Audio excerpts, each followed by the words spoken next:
Assalamualaikum warahmatullahi wabarakatuh dan selamat tengah hari. Terima kasih pada rakan media.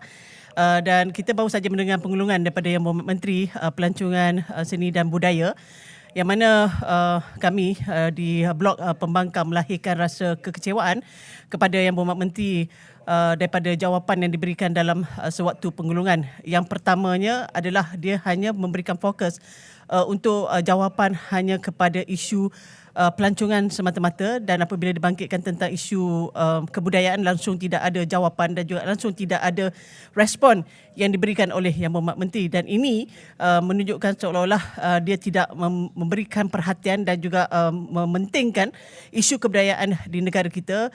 Begitu juga apabila kita melihat di dalam sosial media 30% saja yang dihadiri oleh Yang Berhormat Menteri, dan seolah-olah ini menggambarkan penggiat-penggiat industri kebudayaan ini seolah-olah melukut di tepi gantang.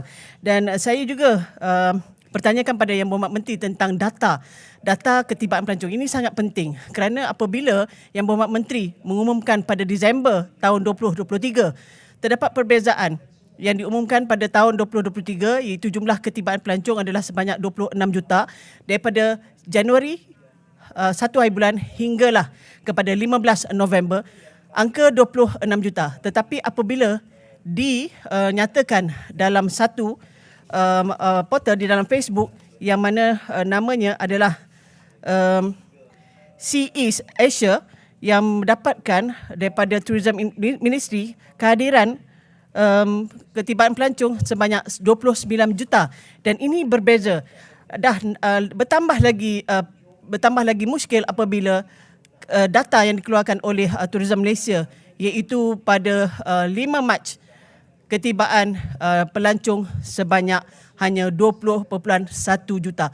Satu jumlah yang sangat besar yang langsung tidak dijawab oleh menteri dan boleh mengelirukan kepada orang ramai, dan ini adalah satu perkara yang sangat penting kerana kita ingin tahu apakah strategi pihak Kementerian Pelancongan, dan apabila menteri gagal menjawab ini, seumpamanya dia tidak memberikan perhatian penuh bagaimanakah strategi untuk ketibaan pelancong dan juga bagaimana dia mendapatkan data 26 juta itu dan mengelirukan rakyat semua. Dan juga apabila kita melihat sebelum ini Malaysia boleh mengalahkan Thailand mengalahkan Malaysia daripada jumlah ketibaan pelancong tahun 2018, 2019, 2022, dan apabila tibanya pada tahun 23 tiba-tiba melonjak naik.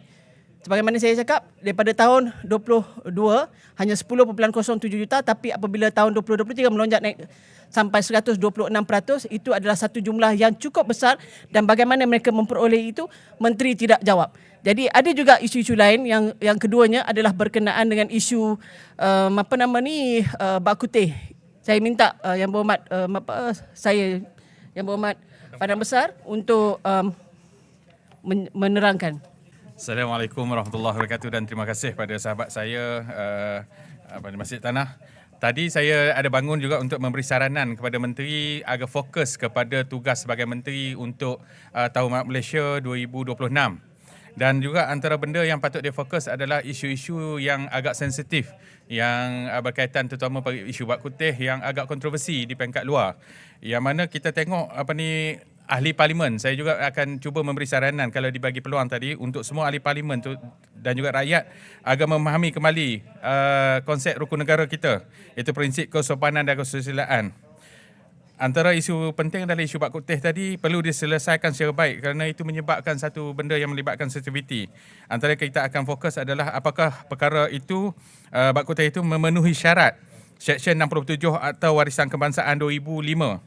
Bagaimana dengan implikasi sosial atau budaya seperti yang dituntut oleh Seksyen 67(2)(d) atau Warisan Kebangsaan, dan adakah perundingan dibuat dengan pihak berkuasa negeri seperti dituntut dalam peruntukan Seksyen 67(3) atau Warisan Kebangsaan 2005. Itu antara benda-benda yang kita minta menteri jawab.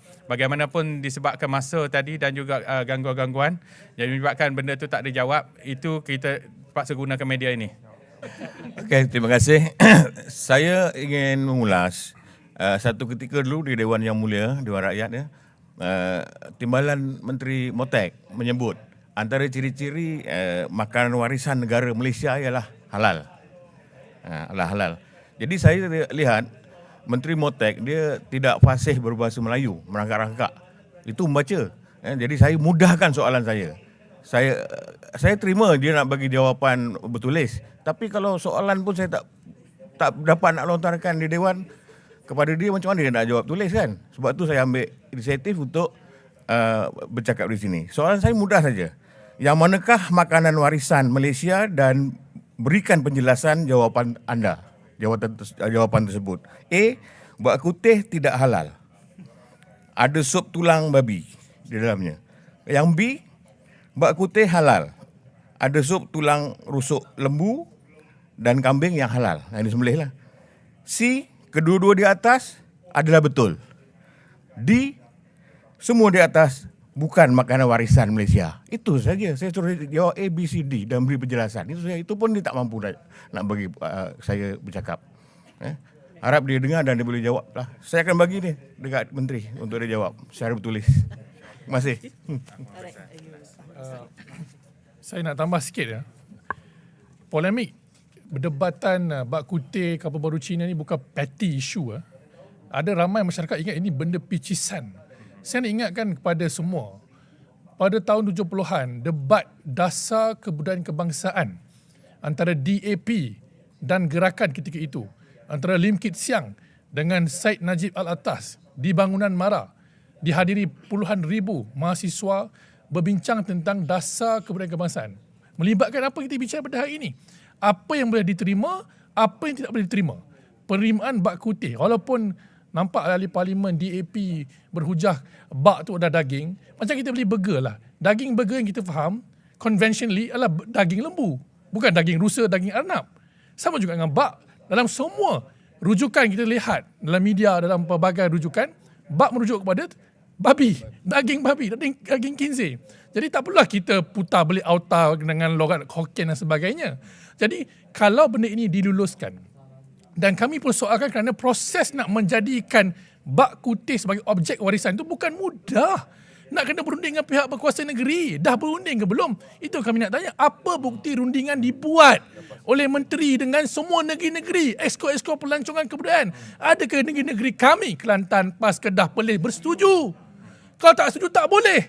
Ya, ini saya dapat daripada mantan Menteri Penerangan, Komunikasi dan Kebudayaan, Tan Sri Rais Yatim. Dulu jaga pasal warisan-warisan ni. Jadi, jangan ambil mudah perkara-perkara ini.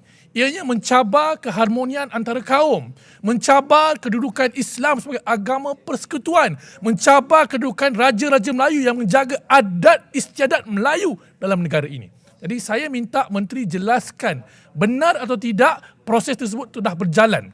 Rundingan dengan pihak berkuasa negeri berkenaan objek-objek warisan yang nak dibuat. Sama ada bak kutih maupun kampung baru Cina. Okey, saya nak sebutkan, nak tambah sikit saja. Isu yang dimainkan pihak sana bahawa ada bak kutih yang halal.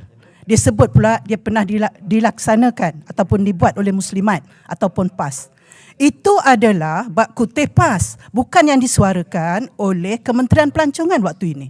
Jadi sebab itulah kami menolak. Sebab kalau kita kata bak kutih itu sendiri, perasanya dia punya rempah-rempah semua yang tidak halal. Jadi kami saya juga sebagai Muslimat PAS, dulu dalam program kita pernah buat atas nama bak kutih halal, itu peringkat kami. Tapi Kementerian Pelancongan, saya yakin tidak akan mengambil bak kutih yang tu. Ya? Jadi itu sedikit tambahan. Terima kasih. Terima kasih. Assalamualaikum warahmatullahi wabarakatuh. Isu bak kutih ni yang pentingnya libat urus dengan hak halal lah untuk dapat cop halal tu dah disahkan. Sebab itu akan very spesifik, sangat terperinci bila sijil halal dikeluarkan itu oleh hak halal Malaysia ni. Dan Malaysia memang diakui, hak halal Malaysia ini diakui dan sangat-sangat dikehendaki oleh dunia, terutama di Eropah berkenaan dengan kebersihan makanan dan juga kesucian makanan di Malaysia ini. Jadi saya ingat kerajaan Motek, Kementerian Motek ni tidak ada libat urus lagi dengan pihak hak halal yang menguruskan hak halal ini, yang mengeluarkan sijil halal ini. Jadi saya tadi bila digulung oleh Yang Berhormat Menteri Motek tadi, ada dua perkara yang saya bangkitkan yang tak dijawab dalam pergulungannya, dan saya cuba untuk mendapat jawapan tapi tak dibenarkan oleh Yang Berhormat Menteri. Jadi tak apalah.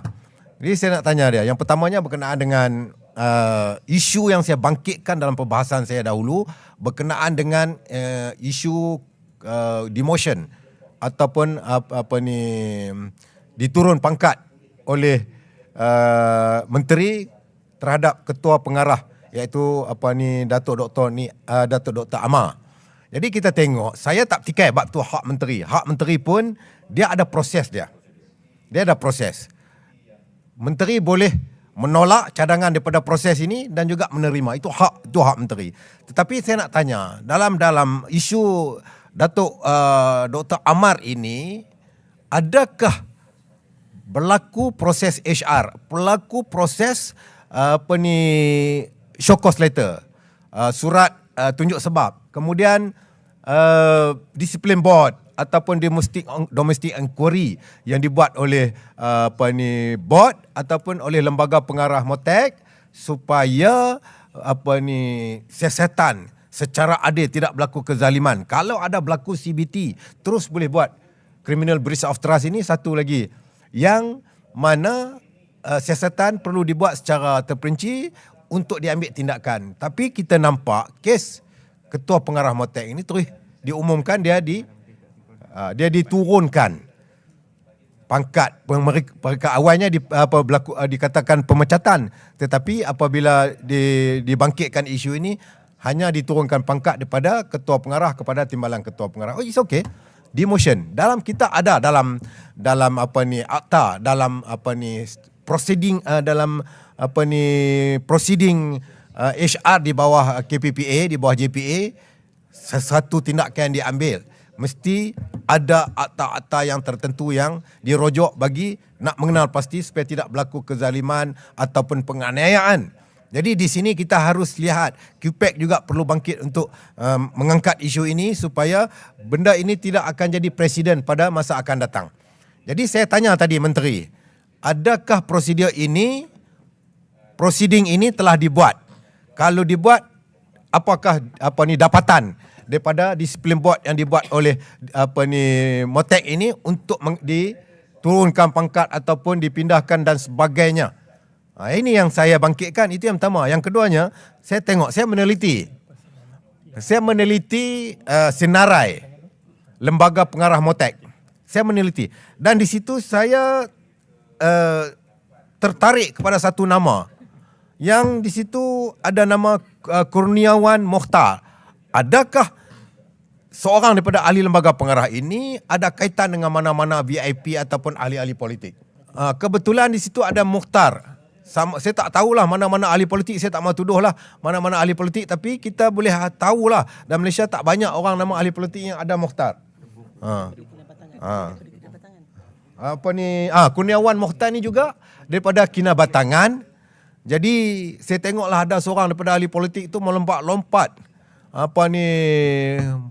mempertahankan melambung-lambung mempertahankan Menteri MOTEC. Bila saya cek tu, saya tanya, adakah Kurniawan Mokhtar ini ada hubungan dengan sipulan bin sipulan mana-mana pihak ataupun yang disebut tadi, sebab Kurniawan Mokhtar ni daripada Kinabatangan. Adakah ada kaitan? Kalau ada, tak ada masalah lah. Jadi kami fahamlah bagaimana melambung-lambungnya, bagaimana melompat-lompatnya mempertahankan Menteri MOTEC ni. Itu saja. Sekian, terima kasih.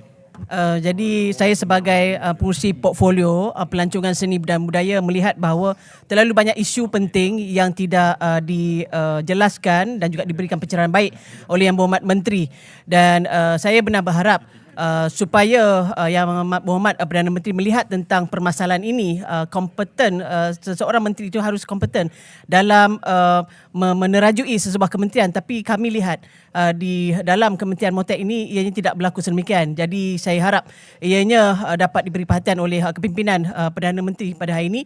Begitu juga terdapat ketidakselarasan antara Yang Berhormat Menteri dan juga Timbalan Menteri apabila Yang Berhormat Timbalan Menteri menjawab lain, Menteri menjawab lain. Jadi saya harap perkara itu juga harus diberikan perhatian. Itu saja isu-isu yang nak dibangkitkan oleh portfolio pelancongan seni dan budaya. Terima kasih.